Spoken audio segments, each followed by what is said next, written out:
Hi, welcome to another edition of Natilik Live, this time Australia-centric. So today we're here to talk about the recent announcement made in Australia with regards to migrating from the traditional ISDN into SIP, give an overview of what that means for businesses, the benefits, and potential cost reductions, and ultimately as well as how Natilik can assist clients in terms of migrating from your traditional ISDN to SIP, perhaps utilizing existing environments, existing equipment or not. But but first and foremost, if, perhaps be a good overview of what it actually means. So Dave, do you mind just giving us an overview of what does this migration actually mean for businesses in Australia? So traditionally the telecommunications providers delivered the services over ISDN. Mm-hmm. So ISDN is the old telephony service that came in through the copper wires. Yeah. Within Australia, they're moving to the NBN. So fibre is being rolled out across Australia now. About time. Yes. About time, yes. So we get the faster internet, but we also, on the back of that, we get more capabilities. So we can use voice over IP. Instead of using the traditional copper wires, we can now use voice over IP.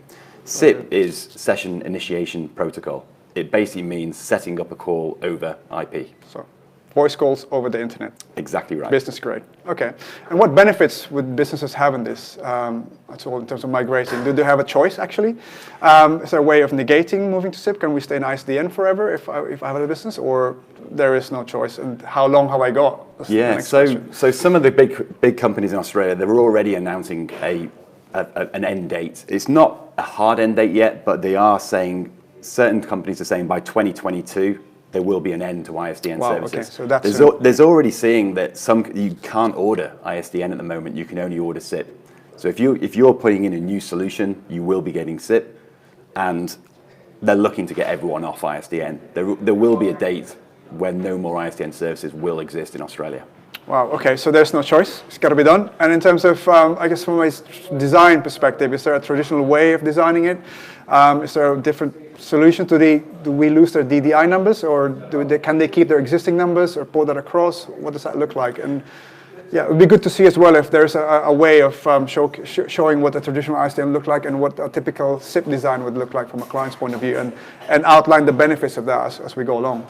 So certainly we can use the WebEx board to actually see what the traditional scenario may be. Yeah. So the clients, the customers, they may have a centralized data center. They've got their WAN network in place to provide both data and internal telephony to the regional sites. Yep.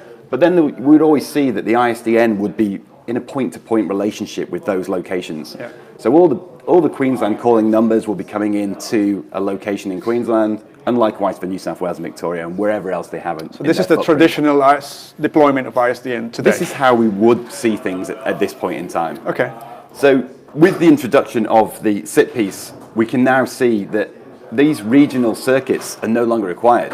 Okay. They can all be consolidated down to a central location. Right, okay. So you can have all your New South Wales, your Victoria, your Queensland numbers, they can all be brought in on the SIP solution through your single point and then distributed across the WAN to the regional sites.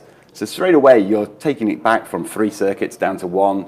You're seeing significant cost savings and a simplified ease of management. How about resilience though? How would we sort of put that into play, taking into account that we have potentially a single point of failure? So yes, by all means, let's make use of the board and show. So we've got the primary circuit over here. Yeah. There's nothing stopping us putting in a secondary circuit. So we could just say straight away, let's say the Sydney site here is the biggest site. So we just put another circuit in here. Another SIP circuit. Another SIP circuit. Okay. We have the same number ranges, so we have all the New South Wales, we've got the Victoria, we've got the Queensland numbers. We see a failure of the circuit in the data center for any reason. Right, okay. Seamlessly, these calls will now come in. They'll still be able to gain access to the WAN and still be distributed to all the regional sites. Perfect. And will they be able to use their existing equipment, or is there an equipment play to migrate into SIP as well? I.e., if they are, what's from a hardware perspective, is there any sort of changes that needs to happen for SIP to happen, I guess, in someone's business? Yeah, so from the Natilik perspective, our chosen partner is Cisco. Correct. So the Cisco Communications Manager, it is a centralized solution that deploys telephony to all the locations. And where we had those regional sites where they had the routers at each location, we can just often make reuse those hardware. We can just reconfigure those to be SIP ready as opposed to ISDN, and just bring the services in through that service. It's just possibly a licensing change. That's all it's going to take. Perfect. So in summary, in effect, one, you have no choice. Correct. Businesses have no choice. And secondly, there's a huge potential cost savings that we can also assist in analyzing if needed. So, and thirdly, the resilience, I think, is key in terms of what they can do. So,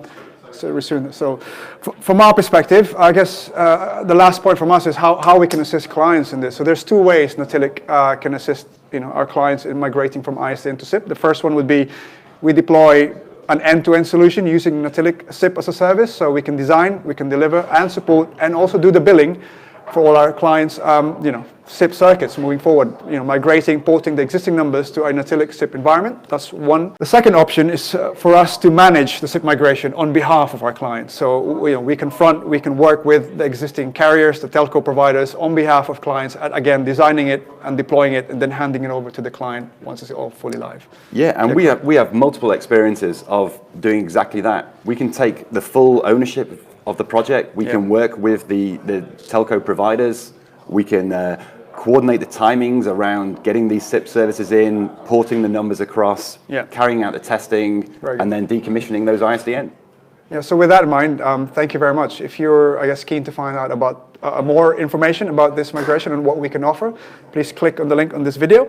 And we also have a free SIP audit that we can do for you. And all we need from that really is your billing of your existing ISDNs, and we can compare that to how much a SIP would cost. That's something we can do in-house and deliver to you free of charge. Thank you very much. Thank you.